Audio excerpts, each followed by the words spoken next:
Welcome back to Epic Ride Story. I'm here with my good friend Chris Hall of Haulin' Ass Cycles and his super cool Shovelhead chopper. So like I said, this is my really good friend Chris. We've known each other since the skateboarding days of living in Arizona many years ago, and now he builds really cool motorcycles. How long have you had this bike, Chris?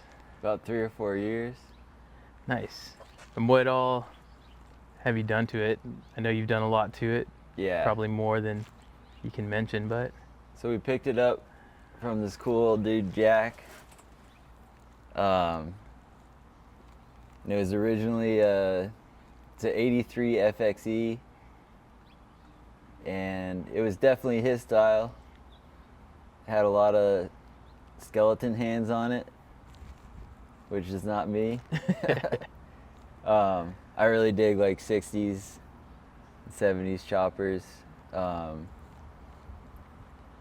actually me and one of my best friends, Ian, we chopped this thing in a little under a month, which was crazy.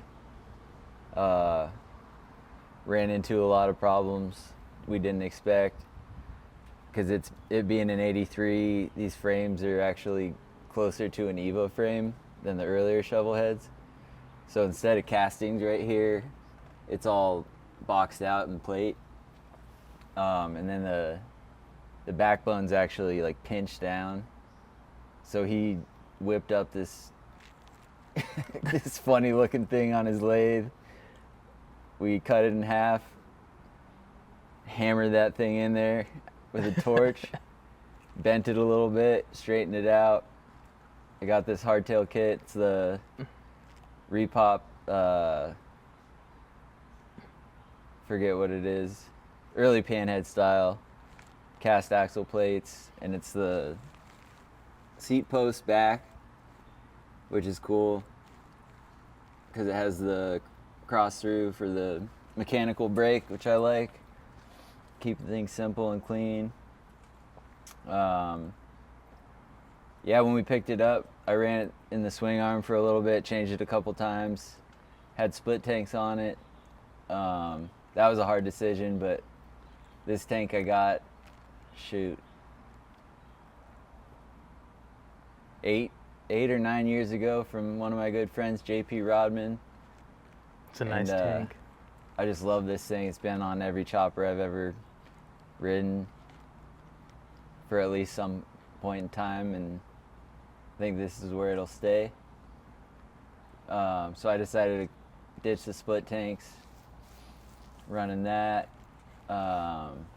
Originally I had so I went from a 4-over panhead, like early panhead front end that I got from a buddy in a little trade, and then I ended up getting some 12-over tubes, and that was probably my favorite version of this thing.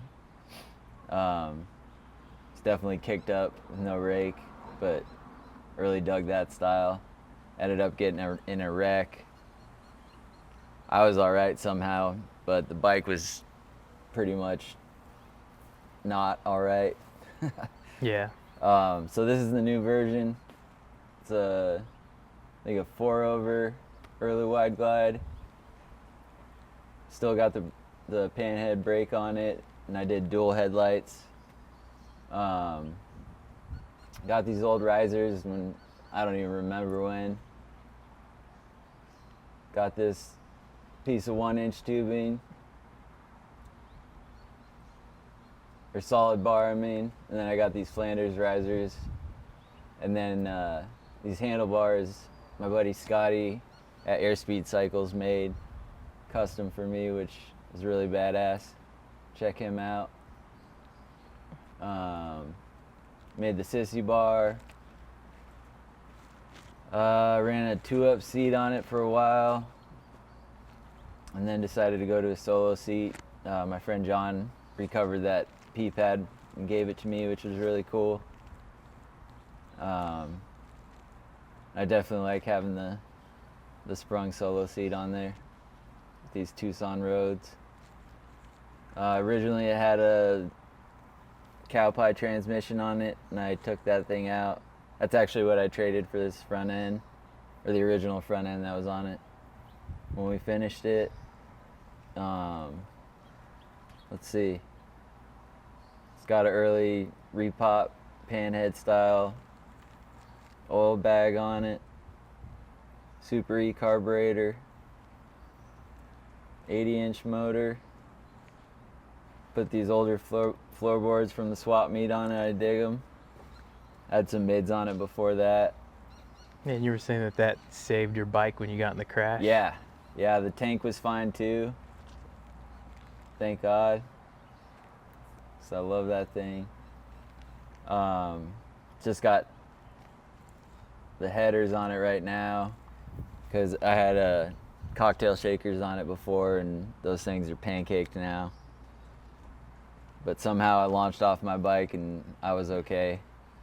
My neck wasn't, but I'm doing all right. Yeah. And I was able to fix this thing up.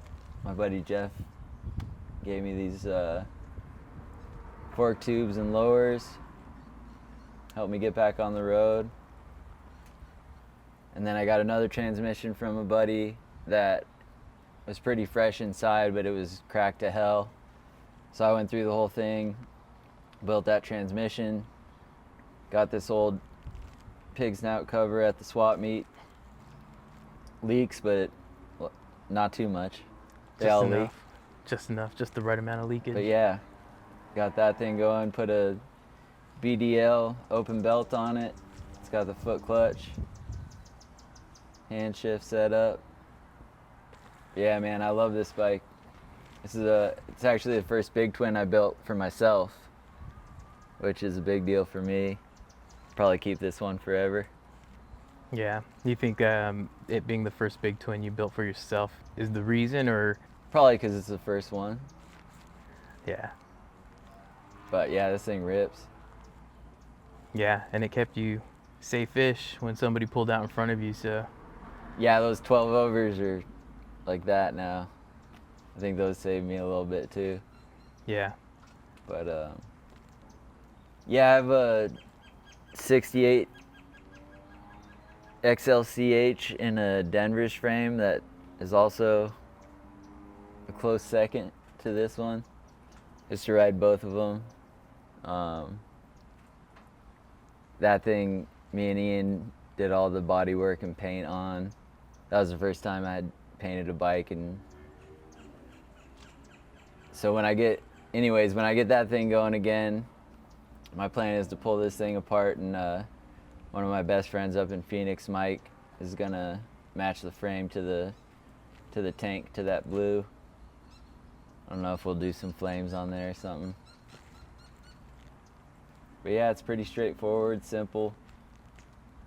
That's cool. And you take it everywhere too.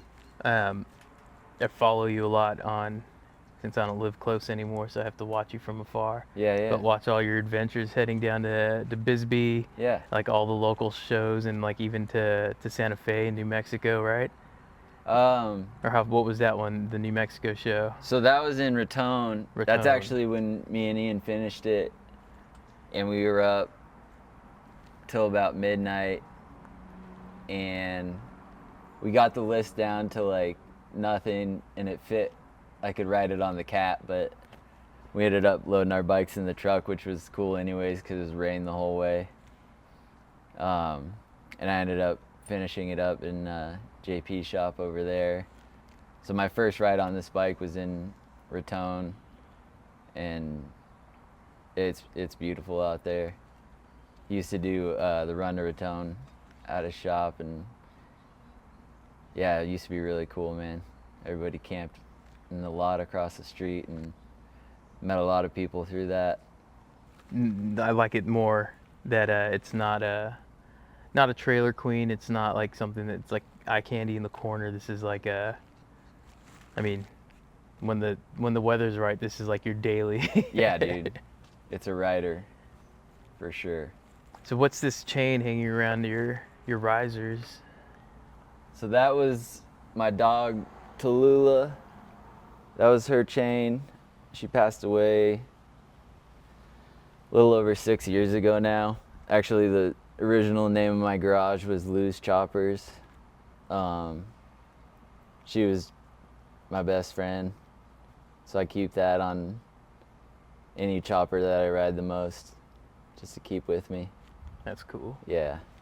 But yeah, one of the other things is I'd like to run some megaphones, but it's hard to find the longer ones. How far back do you want them to come? Pretty far. No, I dig that style and that sound. Yeah. It's between that and some long fishtails. Yeah, maybe both would look really good on this. Thanks, man. And with the shovel, it would sound Yeah. right on. Well, I appreciate you letting me talk to you about this bike. I know you've got another one that I'll talk to you about another time. Yeah, dude. And it's always super nice to see you when I'm in Arizona. Likewise, like man. always the best. Dude, really appreciate it. Hauling Ass Cycles, check him out. He's gonna go for a ride really quick, and you won't be able to hear much after you're listening to these without any mufflers. You're just hitting the straight header. It's nice and Oh, nice and even when I stout. put extensions on, there's not going to be any baffles in it. It'll probably be louder. Yeah. So awesome though. So rad, dude. Thanks for hanging out with us. This is Chris Hall, Hauling Ass Cycles, and this is his epic ride. Thanks for hanging out with us. Thanks for having me. Thanks.